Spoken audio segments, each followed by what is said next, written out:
अगर मैं आपसे पूछूंगा कि आपके ख्याल में सबसे ज्यादा एक कंट्रोवर्शियल गाना कौन सा हुआ है जिसने समाज को हिला दिया था, बात की थी, लेकिन बाद में वो गाना बहुत पॉपुलर हो गया था, तो इसके बारे में आप क्या सोचोगे? कमेंट बॉक्स में जरूर लिखो आगे बढ़ने से पहले। अब दूसरी बात यह है कि कंट्रोवर्शियल सॉन्ग वक्त के साथ बदलते रहते हैं। आज से जो 20 साल पहले कंट्रोवर्शियल सॉन्ग थे वो आज नेचुरल हो गए हैं। आज से 20 साल पहले के अगर आप लहरे में, यूट्यूब में पुरानी हीरोइंस की पिक्चर देखोगे, मूवीज देखोगे या उनकी सोशल गैदरिंग देखोगे, तो आप नोट करोगे कि उन्होंने पूरा यहाँ तक अपने आप को कवर कर रखा है। और आज की डेट में अगर ऐसा कोई आपको हीरोइन मिलेगी जो स्लीवलेस पहनी ना हो, तो आपको लगेगा कि वो वक्त से पीछे है। तो इस भूमिका के साथ मैं आपसे दोबारा पूछूंगा कि आपको कौन सा ऐसा गाना लगता है जो कंट्रोवर्शियल रहा है सबसे ज्यादा?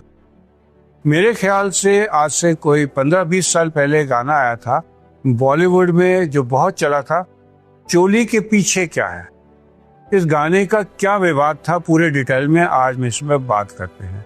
1993 में एक मूवी आई थी खलनायक।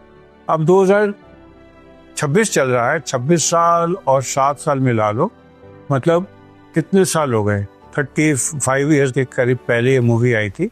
चोली के पीछे क्या है, ये गाना बॉलीवुड के सबसे चर्चित विवादों में एक बन गया। माधुरी दीक्षित पर फिल्माया ये iconic dance number Alka Yagnik और इला अरुण की आवाज में था और इसका म्यूजिक दिया था लक्ष्मीकांत प्यारेलाल ने। लेकिन इसकी कुछ लाइनों ने ही पूरे देश में बवाल मचा दिया। विवाद की वजह क्या थी? इसकी ओपनिंग लाइन थी चोली के पीछे क्या है और जवाब में था दिल के आगे क्या है। लोग इसे डबल मीनिंग समझने लगे और इसे सेक्सुअल इशारा मानने लगे। खासकर चोली के पीछे को एक बहुत ही ज्यादा अश्लील और महिलाओं के खिलाफ समझा गया। उस समय के समाज के हिसाब से ये एक बोल्ड था, एक बहुत ही प्रोवोकेटिव गाना था और एक फीमेल के जरिए, माधुरी दीक्षित के जरिए अपनी इच्छाओं का खुले तौर पर एक्सप्रेस करना माना जाने लगा। विवाद इतना बड़ा हो गया कि 32 से ज्यादा संगठन, महिला संगठन, राजनीतिक पार्टियां, सोशल वर्कर, सब ने मिलकर, मैं दोबारा बोल दूं, 32 ने मिलकर इसका विरोध किया। दूरदर्शन पर, ऑल इंडिया रेडियो पर इस गाने को पूरी तरीके से बैन कर दिया गया। इवन पार्लियामेंट की इसकी डिस्कशन हुई और कई मेंबर ऑफ पार्लियामेंट ने इसे अश्लील बताकर सेंसरशिप पर और फिल्म इंडस्ट्री पर सवाल उठाए। फिर दिल्ली कोर्ट में केस दायर हुआ। एक याचिका में कहा गया कि यह गाना महिलाओं को अपमानित करता है और समाज में गलत उदाहरण देता है। लोग कैसे बाजार से उठवाने की मांग कर रहे थे कि इसको खत्म कर दिया जाए, बैन कर दिया जाए। फिल्म मेकर सुभाष घई को भी बहुत ज्यादा क्रिटिसिज्म झेलना पड़ा। उन्होंने बाद में कहा कि ये तो एक फोक सॉन्ग था और ये एक बेसिकली फोक सॉन्ग था और इतनी बड़ी कंट्रोवर्सी देखकर उन्हें भी हैरानी हुई। लेकिन हुआ क्या, इतनी कंट्रोवर्सी के बाद भी ये गाना सुपरहिट हो गया। उस समय म्यूजिक कैसेट्स की 1 करोड़ से ज्यादा कॉपी सिर्फ पहले हफ्ते में बिक गई, जो उस समय का एक रिकॉर्ड था। लोग थिएटर जाते थे, बार बार गाने को देखते थे। और आज क्या है, आज ये गाना एक क्लासिक गाना माना जाता है। जो लोग इसका मजाक उड़ाते थे वो इसको गुनगुनाते हैं।